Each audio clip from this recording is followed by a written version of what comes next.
অর্জুনের মৃত্যু দেখে কেন হাসলেন দেবী গঙ্গা? নমস্কার বন্ধুগণ, ধর্মসঙ্গমে আপনাদের সবাইকে সুস্বাগতম। ভারতীয় দর্শন শাস্ত্র, রামায়ণ, মহাভারত, গীতা এবং বিভিন্ন দেবদেবীর পূজা অর্চনা আমাদের চ্যানেলের মধ্যে শুনতে সঙ্গে থাকুন।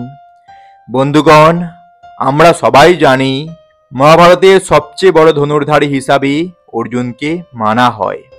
আর এটাও মানা হয় যে তার যুদ্ধ কৌশলের কারণে সেই অজয় অর্থাৎ অর্জুনের সাথে যুদ্ধে কেউ জয়ী হতে পারত না।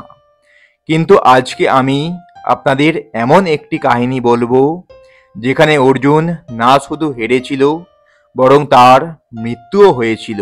তাহলে চলুন বন্ধুরা, জেনে নেওয়া যাক কে ছিলেন সেই মহান যোদ্ধা যে না শুধু অর্জুনকে হারিয়েছিল, বরং তাকে নিহত করেছিল, যা দেখে দেবী গঙ্গা হেসেছিল। বন্ধুগণ, এই কাহিনীটি হলো সেই সময়ের যখন মহাভারতের কুরুক্ষেত্রের যুদ্ধে জয়ী হওয়ার পরে যুধিষ্ঠিরকে হস্তিনাপুরের রাজা বানানো হয়। তার কিছুদিন পর শ্রীকৃষ্ণের বলায় যুধিষ্ঠির অশ্বমেধ যজ্ঞ শুরু করে।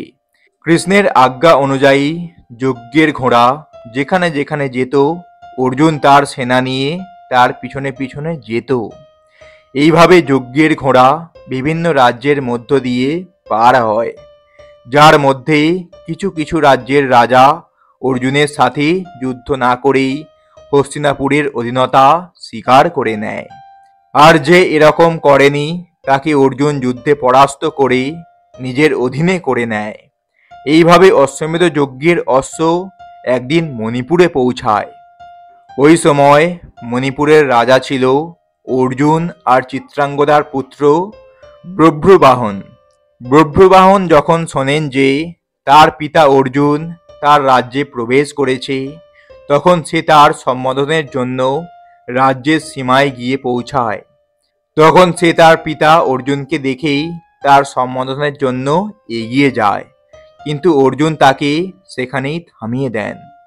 অর্জুন বভ্রুবাহনকে বলেন, আমি এই সময় তোমার পিতা নই, বরং হস্তিনাপুরের একজন প্রতিনিধি।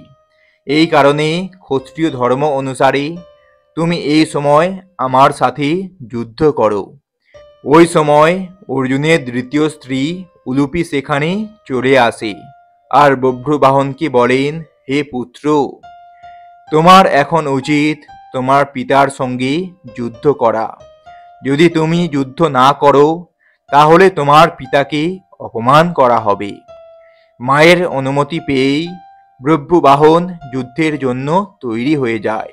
এরপর অর্জুন আর বভ্রুবাহনের মধ্যে ঘোর যুদ্ধ হয়।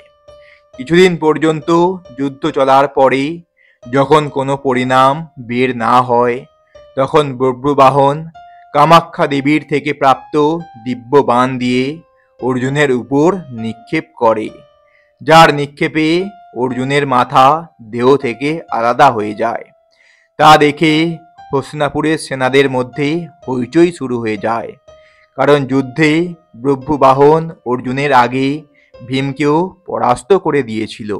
এখানে এই কথা যখন শ্রীকৃষ্ণ জানতে পারে, তখন তিনি তৎক্ষণাৎ দ্বারকা থেকে মণিপুরের উদ্দেশ্যে বেরিয়ে পড়েন। সেখানে অর্জুনের মাতা কুন্তী অর্জুনের মৃত্যুর কথা শুনে মণিপুরের জন্য বেরিয়ে পড়েন। মণিপুর পৌঁছে অর্জুনকে মাটিতে পড়া দেখে শ্রীকৃষ্ণ খুব বড় ধাক্কা পান। তখন শ্রীকৃষ্ণ দেখেন দেবী গঙ্গা অর্জুনের মৃত্যুতে হাসছেন। এই সময়ে কুন্তীও সেখানে পৌঁছে যান আর নিজের সন্তানের মৃতদেহকে কোলে রেখে দুঃখ করতে থাকেন। কুন্তীকে দুঃখ করতে দেখে দেবী গঙ্গা থাকতে পারেননি, আর তিনি কুন্তীকে বলেন, হে কুন্তী, তুমি বৃথায় কাঁদছ, কেননা তোমার পুত্র অর্জুন তার কর্মের ফল পেয়েছে। আমার পুত্র ভীষ্ম তাকে নিজের সন্তানের মতোই স্নেহ করত, তারপরেও সে শিখণ্ডীর সাহায্য নিয়ে আমার পুত্র ভীষ্মকে হত্যা করে। আমিও সেই সময় এভাবেই কান্না করেছিলাম, যেভাবে তুমি আজ তোমার ছেলের জন্য কাঁদছ। আমি আমার সন্তানের হত্যার প্রতিশোধ নিয়ে নিয়েছি, কেননা যে কামাখ্যা দেবীর বাণের সাহায্যে ব্রহ্মবাহন অর্জুনের মাথা ধর থেকে আলাদা করে দেয়, সেটি আমার দ্বারাই দান করা বাণ। দেবী গঙ্গার মুখ থেকে প্রতিশোধের কথা শুনে শ্রীকৃষ্ণ অবাক হয়ে যান, আর তিনি বলেন, হে দেবী, আপনি কোন প্রতিশোধের কথা বলছেন? আপনি কার কার উপর প্রতিশোধ নেবেন? অর্জুনের মা কুন্তির উপর নাকি অর্জুনের উপর? আপনি একজন মায়ের উপর কি করে প্রতিশোধ নিতে পারেন? তখন দেবী গঙ্গা কৃষ্ণকে বলেন, হে বাসুদেব, এসব তো আপনি জানেনই যে অর্জুন সেই সময় আমার পুত্রকে হত্যা করেছিল, যখন সে নিহত ছিল। অর্জুনের এসব করা যখন উচিত হয়েছিল, তখন অর্জুনের হত্যা তার পুত্র দ্বারা করিয়ে আমি কি ভুল করেছি? তখন শ্রীকৃষ্ণ দেবী গঙ্গাকে বুঝিয়ে বলেন, হে গঙ্গা, অর্জুন যেভাবে তার পিতামহকে হত্যা করেছে, সেই পরিস্থিতি স্বয়ং পিতামহই অর্জুনকে বলেছিলেন।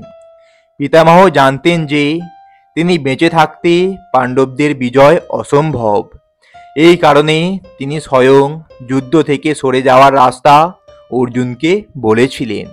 অর্জুন তো ব্রহ্মবাহনের প্রহারকে শুধু আটকে ছিল, স্বয়ং নিজে প্রহার তো করেনি। অর্জুন তো কামাখ্যা দেবীর দ্বারা দেওয়া বাণ আর আপনার মান বাড়িয়েছে।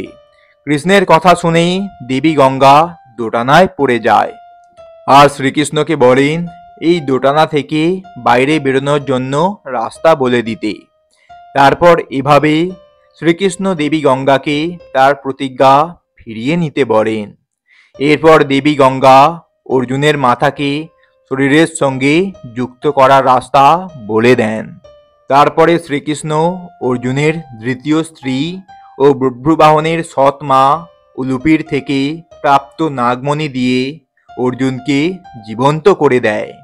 তো বন্ধুগণ, আশা করি আপনাদের দেবী গঙ্গা ও অর্জুনের এই কাহিনী ভালো লেগেছে। ভালো লাগলে অবশ্যই আপনজনের উদ্দেশ্যে এটি শেয়ার করবেন। নমস্কার, ধন্যবাদ, এখানেই শেষ করলাম। ঈশ্বর আপনাদের মঙ্গল করুক।